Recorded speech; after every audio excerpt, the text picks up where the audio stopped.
First at noon, a National Weather Service crew is in Catawba County after yesterday's deadly storms. Good afternoon, I'm Ann Wyatt Little.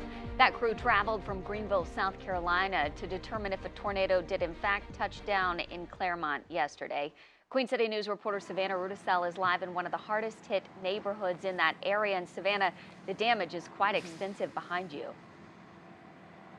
When we were first coming into this neighborhood in Wyatt, some of the sheriff's deputies were calling it a wasteland.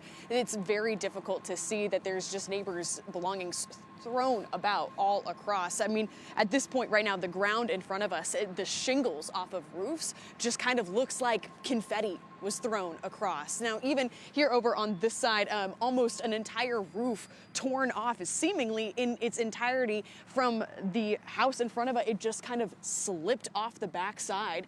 Just beyond that, their neighbors to the back, the entire backside of half of their home is just gone. Again, it almost looks like a mudslide, the way that things were just whipped around and just completely torn off from their foundations.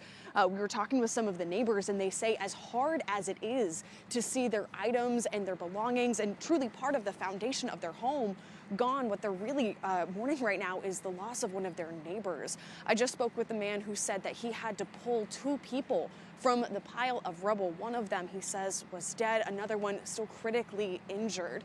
And right now, a lot of neighbors are still kind of outside. They're looking around, trying to help each other just a little bit. They were telling me that this is a pretty close neighborhood. A lot of them are friends. They say that some of them are elderly and they've been working to try to keep them safe, keep them comfortable. For right now, there's a lot of people who are just now coming back into the neighborhood for the first time since the storm after spending the night either with emergency services or with family. And if we can kind of come over, I'd like to show you what's going on here along the road into this neighborhood. This is just a line of entirely basically down this entire block full of different crews that are working to get the utilities back up and the power restored.